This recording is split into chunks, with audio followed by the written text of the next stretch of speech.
جی وہ جو لیڈی کا آپ کہہ رہے ہیں وہ مرزا طاہر احمد جو ان کے چوتھے خلیفہ ہیں، ان کی نواسی، ان کی بیٹی فائزہ کی بیٹی ہے ندا،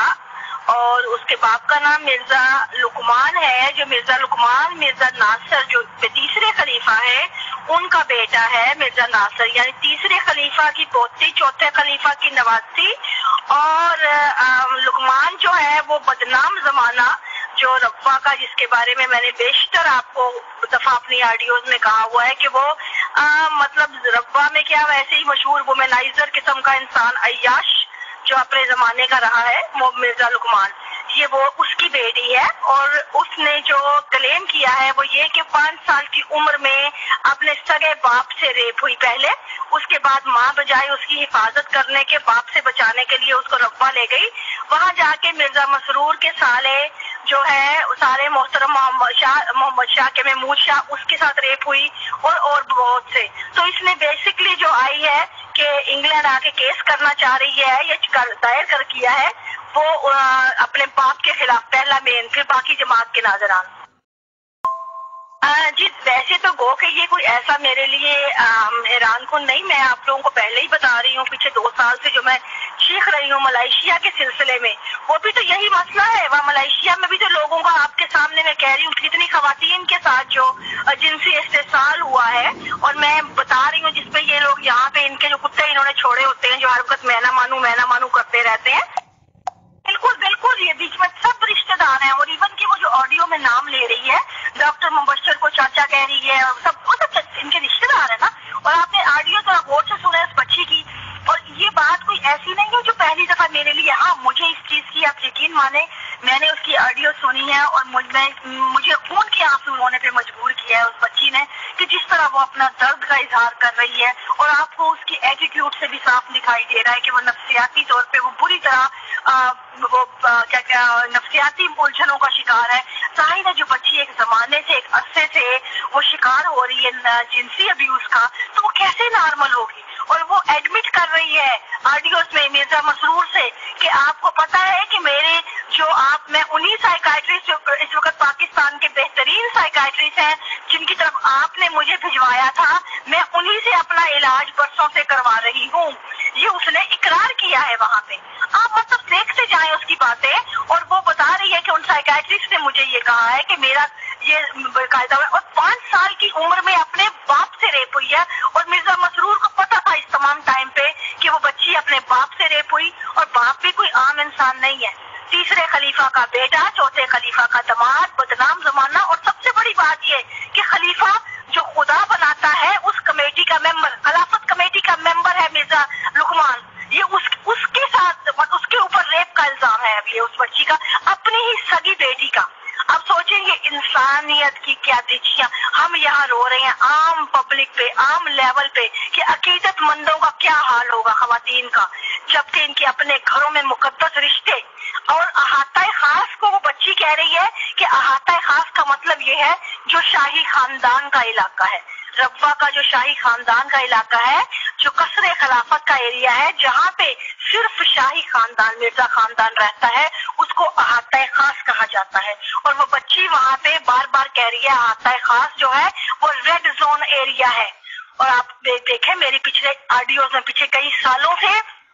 چیخ کے یہی کہہ رہی ہوں، ان کو اشارے کر رہی ہوں کہ تم لوگوں نے مجرموں کو پناہ گاہ بنایا ہوا ہے، ربا کے تمام احاطے خاص جو ہیں وہ مجرموں کی محفوظ پناہ گاہ ہیں، اور یہ آج وہ ثبوت ہے۔ کل تک میں بد کردار تھی، بد زبان تھی، میرے لیے بڑے یہاں پہ ان کے کتے کھڑے ہوتے تھے بھونکنے کے لیے میرے اوپر، اب ان کو کہیں وہ تمام کتے اپنی بلوں سے باہر آئیں اور کہیں کہ آپ کے مرزا خاندان کی یہ بیٹی اب باہر آئی ہے، اب اس پہ بھی وہی بھونکے کہ وہ بھی یہی ہے، وہ جماعت کے خلاف بول رہی ہے، وہ بھی بکاؤ ہے، وہ بھی بد کردار ہے، کہیں وہ تمام الفاظ اس کو بھی کہیں جو مجھے کہتے تھے۔ تو میں دیکھتی ہوں کہ آپ لوگ کس اوقات کے مالک ہیں، کیا آپ میں دم ہے؟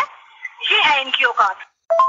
ان کی اپنی مائیں بہنیں بیٹیاں وہاں محفوظ نہیں ہے، لیکن ان کی عقیدت کے اس قدر اندھے ہیں، ان کی آنکھوں پہ ایسے عقیدت کے کھوپے چڑھے ہوئے ہیں کہ یہ لوگ نہیں دیکھتے۔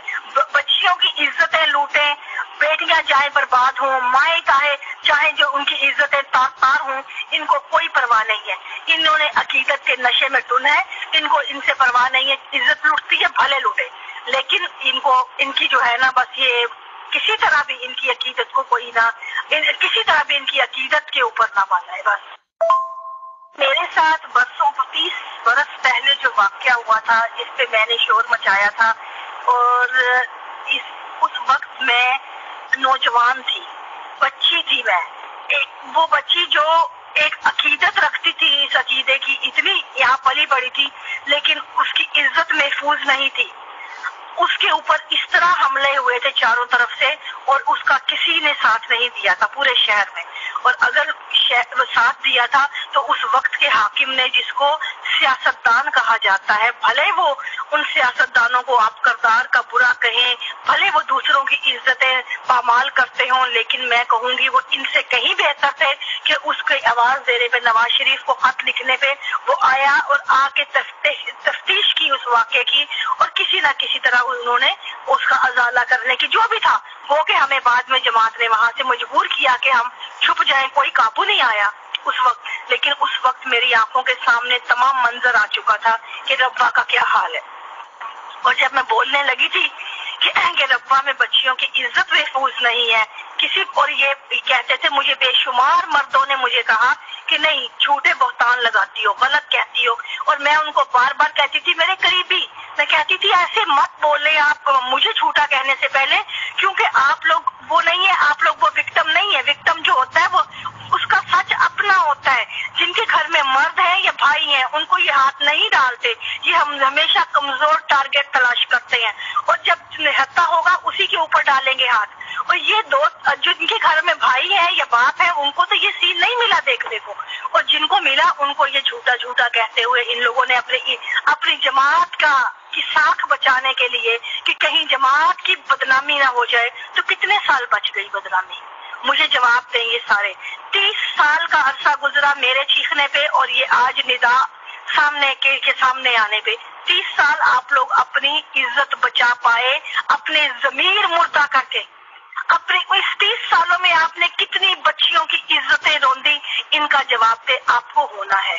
और ये वो तमाम बच्चियां अब निकलेंगी, और तमाम बच्चियां बाहर आएंगी। मुझे कहते थे ये कहानी जो है ना बना रही है जमात को बदनाम करने के लिए। अब इनको कहिए कि अब जो कहानियां आने वाली है मंजर आम पे, ये तमाम बदनामी के सबब बनेंगी, और रोक के दिखाएं अगर हिम्मत है तो। ये वो कहानियां हैं जो आपके जमीर भी झंझोड़ेंगी, और आपको आपकी औकात भी याद दिलाएंगी कि आप लोगों ने कहां कहां इंसानियत की तजलील की है। ये औरतों के भेड़िए हैं, औरतों के लिए जिनसी भेड़िए हैं। ये इन्होंने सरों पे टोपियां रख के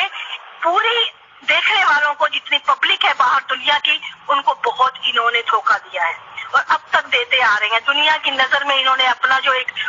इमेज बनाया है वो बहुत शराफत का है, लेकिन अंदर से ये वहशी दरिंदे हैं, जिसकी एक साफ मिसाल ये है कि एक बेटी अपने बाप के खिलाफ खड़ी हो रही है। ये सोच के दिल दहल जाता है कि इतना तकद्दुस वाला रिश्ता। और आप जरा सोचे कैसे तार तार हुआ, और कौन से घर में? जो शाही घर है, जिनके सरों के ऊपर टोपियां, जो हमें खुदा का पता देते हैं, जिनकी अपनी इंसान होने की औकात नहीं है, ये हमें खुदा बताएंगे। आपके ग्रुप में ही पीछे लोग बैठे होते थे ना, जब हम आके बोलते थे, हमारी जैसी औरतें, कि ये औरतें जो है ये उन पे क्या क्या बातें करते थे। इनको कहें ये सब जो बिलों से निकले और जवाब दें यहाँ। अब बोलें कि मिर्जा खानदान की बच्ची बाहर आई है, वो कोई मामूली बच्ची नहीं है। वो बच्ची, हम लोग तो आपके लिए बड़ा आसान टारगेट थे। हम लोगों को यहाँ पे कहना, बुरे बुरे इल्जाम देना और उनके ऊपर तोहमतें लगाना बहुत आसान था। हम लोग विक्टिम होकर चीखते रहे। तमाम औरतें जहाँ जो चीख रही थी वो बिला वजह नहीं चीख रही थी, उनके ऊपर गुजरी थी और वो चीख रही थी, लेकिन उनकी औकात क्या थी? ये जो बैठे होते हैं यहाँ दीन के सबक पढ़ाने के लिए, वही उनकी इज्जतें तार तार कर रहे थे, उनकी किरदार कशी कर रहे होते थे। ये जो यहाँ पे एक आपके बाबा जानी साहब बैठे होते हैं बार बार, जिन्होंने मुझे कहा था ये 3-3 4-4 शोहर लेके बैठी है, इन्हें कहे मेरा तो कोई 3-3 4-4 शोहर नहीं, लेकिन आपका इल्जाम समझ के ही मैं अगर कबूल कर लूं तो आप जवाब दीजिए आप कि जो बाप बैठा हुआ है आपका, जिसने बेटी की इज्जत तार तार कर दी, क्या उससे बेहतर नहीं है 3-3 4-4 शोहर रख लेना उन औरतों का? اس سے بہتر ہے عورتیں 10 شوہر رکھ لیں لیکن اپنی مرضی سے رکھیں، اپنے باپ کے بستر کی زینت بننے سے بہتر ہے۔